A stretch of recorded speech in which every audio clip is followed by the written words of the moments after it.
You see that? 7 right now. Are we live? Yes, we are live. Yeah. Hi, hi everyone. Welcome to the 11th episode of Astronomy on Tap London, stay-at-home version. This is also the first event of 2021, and we hope you all had a good start of the new year and are keeping well.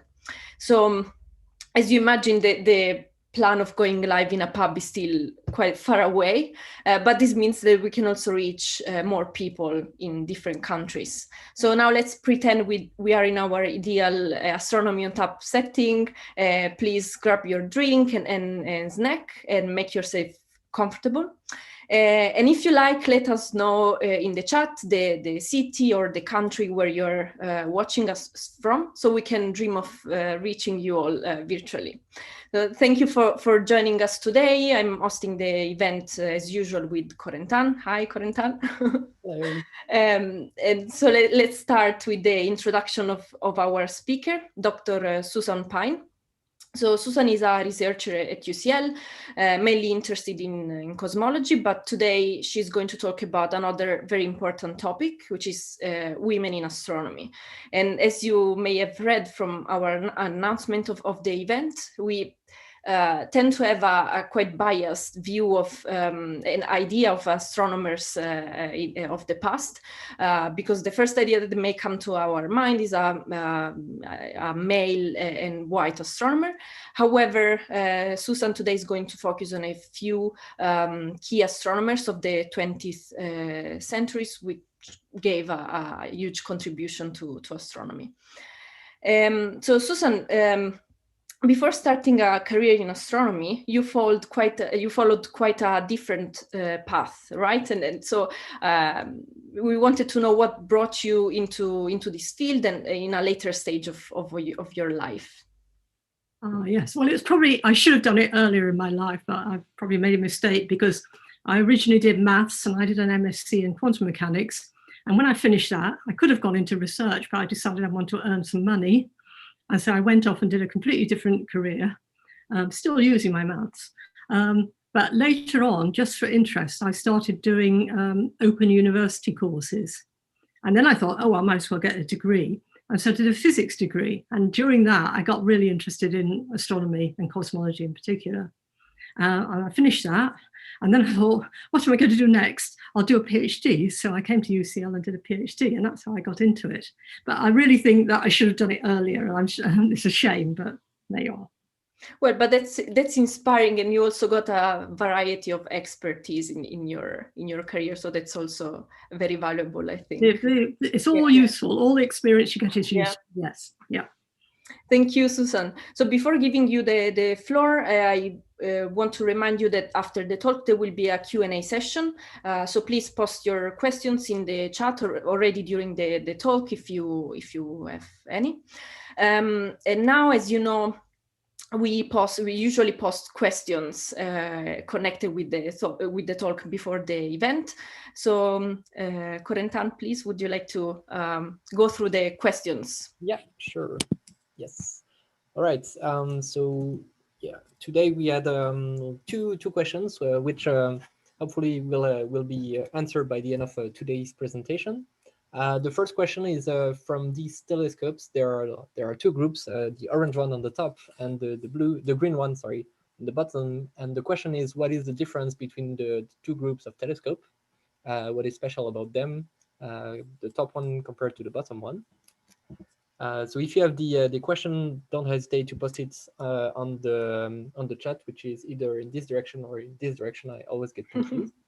The second question is, who was the astronomer who discovered that stars are mainly composed of hydrogen and helium? And for this one, we have three possibilities. It's either Annie Cannon, Edward Pickering, or Cecilia Payne. So if you think it's A, B, or C, just post it on the chat, and we'll answer this question at the end of the presentation. And so now I'm going to stop sharing and let Susan present her presentation. Okay, I'll share my screen.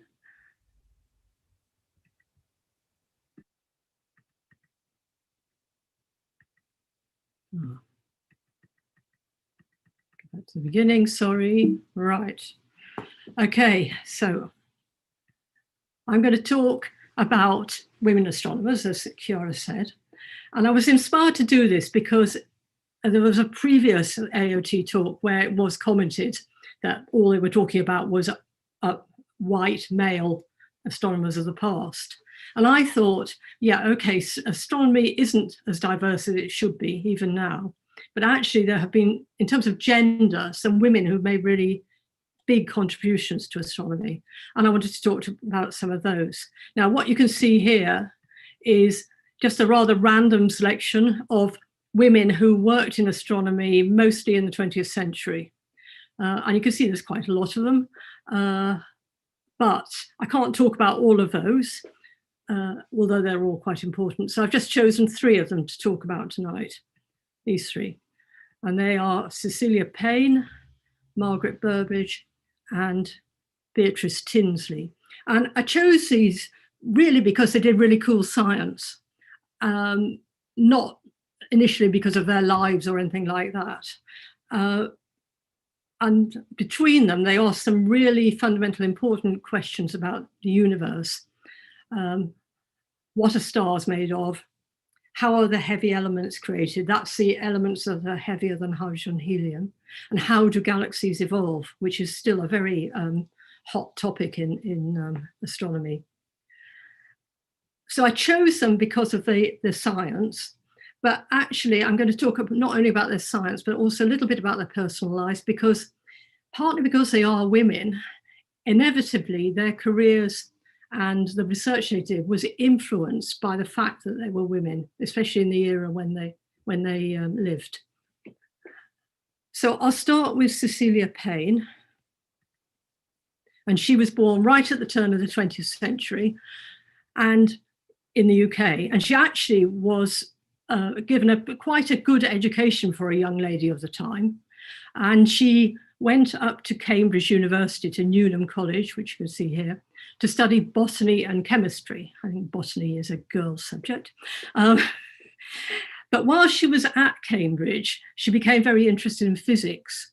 And it was a very exciting time to be doing physics at Cambridge at that time, because there were things like Rutherford working on radioactivity, people working on atomic structure, the beginnings of quantum mechanics, and also Arthur Eddington working on relativity.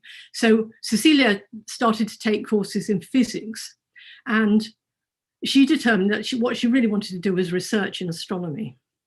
So she finished her studies, it was all fine, but then she ran into some problems because, first of all, she couldn't actually be awarded a degree because women couldn't get degrees at Cambridge until 1947, believe it or not. And the second problem was that when she started asking about research posts she could do, she was told, well, there aren't any for women. You can't expect to have a career. All you could expect to do is perhaps teach physics for a few years and then you'll get married, won't you? And she was not at all happy about this. And so she rejected Cambridge and decided that she'd look around for somewhere else where she actually could do some research. And she came up with this institution, the Harvard Observatory. And this is a really important institution for women in astronomy. And it's one of the reasons why I was able to show you so many pictures of women at the beginning, because one of the early directors of this observatory in about the end of the 19th century realized there were a lot of very highly qualified women in America who could get degrees in science, but couldn't get proper research jobs or careers. And so the observatory employed them. And initially they employed them to collate the data that the observatory collected, which was mostly glass plates, which had images of stars and spectra on them. But after a while, the women who were very bright began to do research in their own right. And a lot of them made very important discoveries. I'm not going to talk more about all these women, but if you're interested in this is I highly recommend this book by Dava Sobel called The Glass Universe, which tells the whole history of this. Anyway, Cecilia Payne found out about this observatory and she decided to apply to it. She managed to get some money together to travel and a scholarship. And the director of the observatory at the time, who was called Harlow Shapley, agreed to take her on. And she was particularly fortunate about when she arrived, because at this time, Harlow Shapley was quite new and he had ambitious ideas for his women, and he decided that some of them ought to be allowed to do PhDs. And so Cecilia was one of the first, or maybe the first, of the women to be enrolled for a PhD, with Shapley as her supervisor, and her second supervisor was this guy, Henry Norris Russell, who was absolutely a preeminent astronomer of the day and a big expert on stars. So they let Cecilia choose her topic using the data from the observatory, and she chose to look at spectra from stars. And she wanted to answer the question, what are the stars made of? It was well known that if you split up the light, like we have here, into its constituent colours, you can tell from dark lines in the spectrum what elements are present. This is a spectrum of the sun, in fact. What wasn't known was how much of each element was present and why some spectra were different from others. So that's what Cecilia Payne looked at. And I don't think her supervisors thought this was a very interesting topic, because they knew what stars would be made of. They would be made as the same thing that the Earth is made of. In fact, the whole universe would be made of the same thing. So lots of oxygen, silicon, aluminium. That's what they expected. But when Cecilia did her work and came up with her answer, she came up with this. Stars are mostly made of hydrogen and helium. When Harlow Shapley and Henry Russell saw this, they just said, that's wrong. You've done the best you can. You've done a very good piece of analysis, but you've made a mistake somewhere. That can't be right. And Cecilia bowed down to these eminent men and changed her thesis and said, actually, this is my result, but it must be a mistake.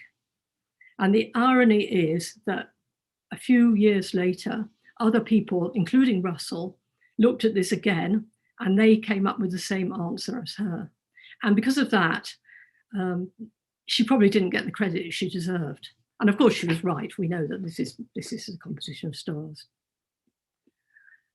So that's Cecilia Payne. I'll move on to my next woman astronomer, who's Margaret Burbidge. So fast forward about 20 years. She was also born in the UK. And she went to UCL, in fact, and she got a degree in physics and a PhD. So UCL was more enlightened than Cambridge. And while she was there, she met and married a fellow astronomer called Geoffrey Burbidge. And they looked around, as many people do these days, to find somewhere where they could both work. They could have a research career. And they decided that they would go to the United States as well, which there's a sort of pattern in this.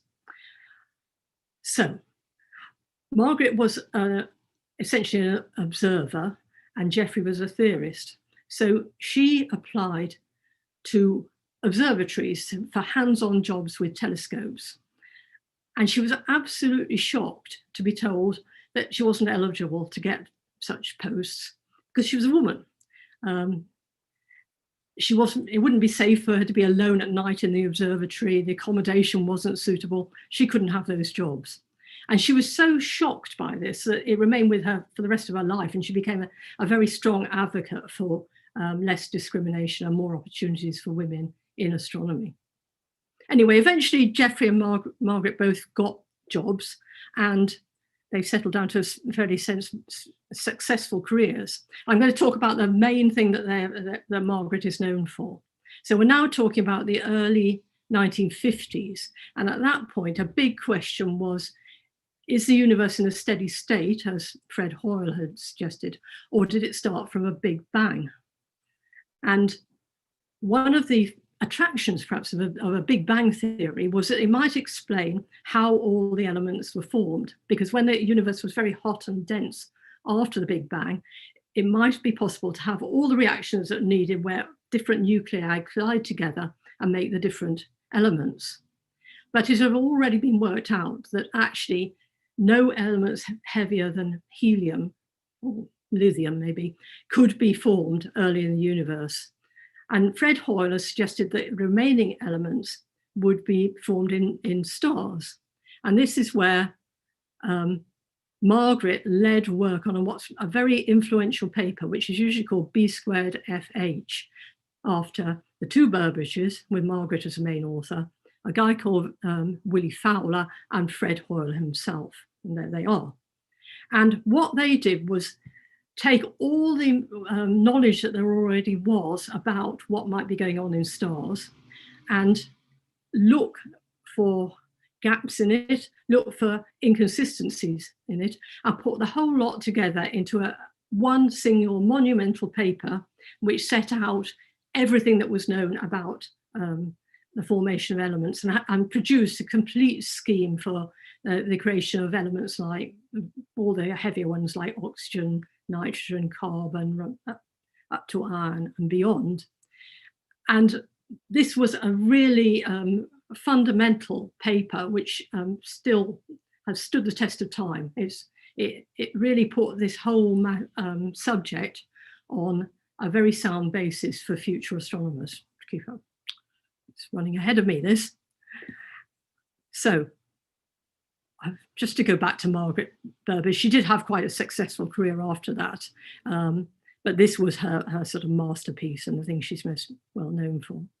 So now I'll move on to my final astronomer, who's Beatrice Tinsley. And again, I'm moving forward about 20 years. And Beatrice was born in the 1940s. She was also British, actually, but her family moved to New Zealand when she was small, and she was brought up there and educated there.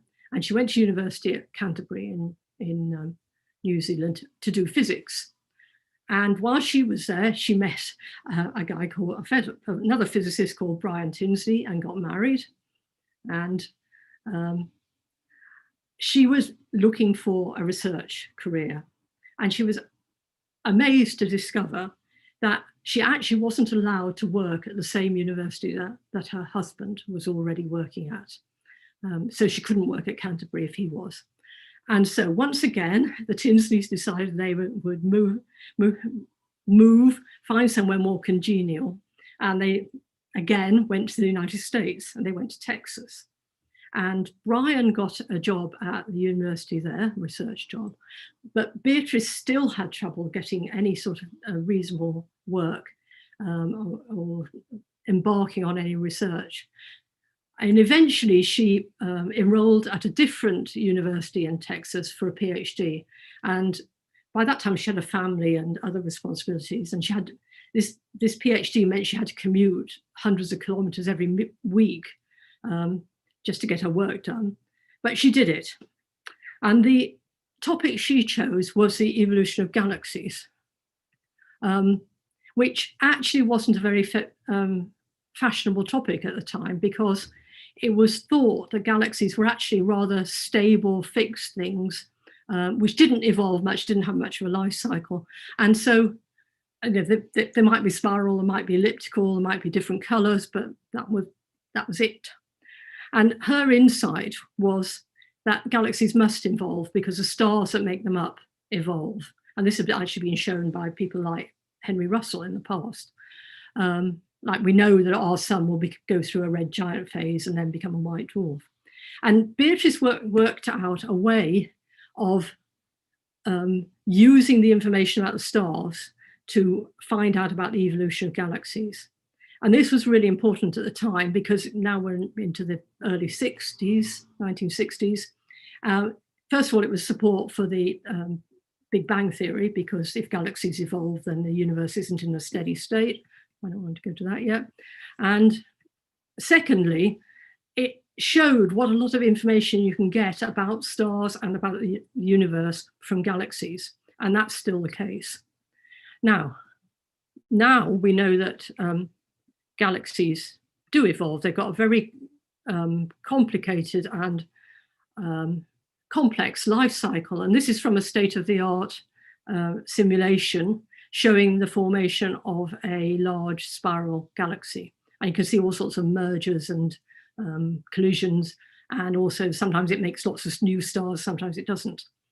And that's a legacy of Beatrice's work.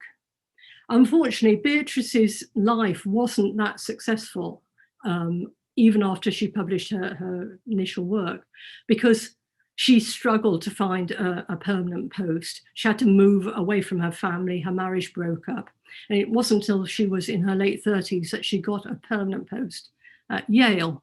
And then, this is a sad ending to this, when she was 40, she was diagnosed with cancer, and she didn't live beyond that. So although she published a great deal and she had some very successful collaborations, she had a difficult life, and her potential was not fulfilled. Okay, so that's the three historic women I wanted to talk about, and I hope I've shown that they did make really, really fundamental contributions. Obviously, at the same time, there were many women who didn't succeed so well. But I wanted to end on a positive note and bring us right up to date and say things are changing. And this is the Royal Astronomical Society Awards for 2021, which were announced about a week ago. The most prestigious awards in the UK, and 2 women got top awards there. And I think this shows how far we've come. So Jocelyn Bell Burnell, who was one of the co-discoverers of pulsars, got an award for a lifetime award, the top RAS medal, not only for her science, but also for supporting underrepresented groups in astronomy. And Hirana Paris, who is actually one of my PhD supervisors and an amazing role model, got the Eddington Medal for her work on mostly on the cosmic microwave background and other fundamental physics. So we really should celebrate that. And I'll leave it at that. Thank you. Thank you, Susan. This was a very inspiring and great talk. I think you covered a variety of great personalities and scientists in different fields in astronomy as well. So yeah, well done. Okay, so before going to questions, so feel free to post your questions in the chat. We'll give you the answers to the questions that we covered at the beginning. You can also find them on our social media, so don't forget to follow us on Facebook, Instagram, and Twitter. So Corentin, I'll leave you the screen. Yes, okay. Okay, so we had 2 questions. The first one was about what was the difference between the 2 groups of telescopes. And the second one was who was the astronomer who discovered that stars are mainly composed of hydrogen and helium. So regarding the telescopes, the difference between... I think we are stuck with we don't see the slides. Can you see the screen? Not yet. Okay. All black now. We are in 2021 and I still cannot share my screen properly. There you go. Is it better now? Yeah, it works now. Yes. Okay. Yeah. So the difference between the 2 groups of telescopes is that the top ones are have their name coming from male astronomers, while the one from the bottom, which are 2 upcoming state-of-the-art telescopes, are named after respectively Vera Rubin and Nancy Roman. Yeah, okay. And the second question was about the origin of hydrogen and helium, and the fact that stars are made of them. And if you followed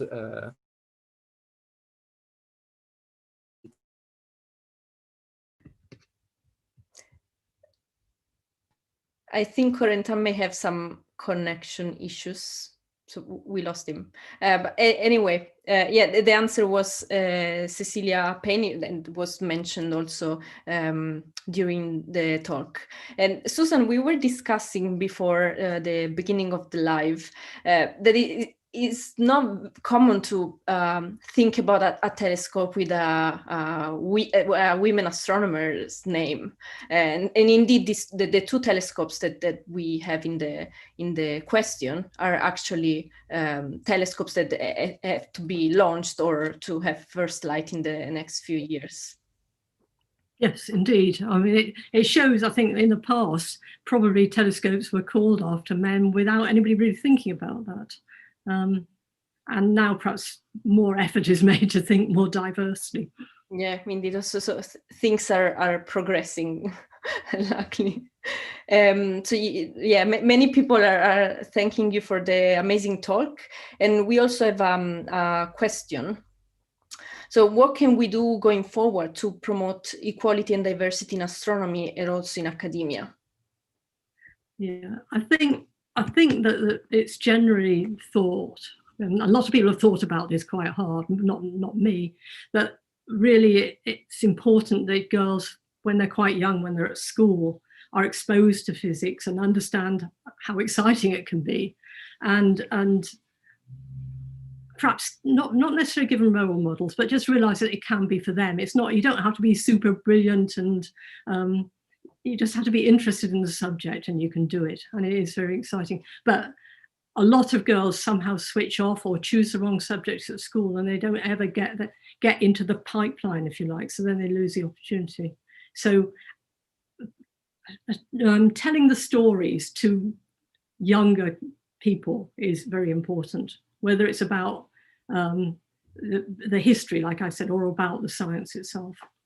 Yeah, well, I think there is the misconception, which is from the past, that like science is not for girls, and I think that this stops them in, you know, starting a career in science. And well, things are improving, and I think we need to act on two levels. So the first one is on the school level, so trying to encourage girls to start a career in science. And the other one is try to solve the biases that we have, the unconscious biases that we have when we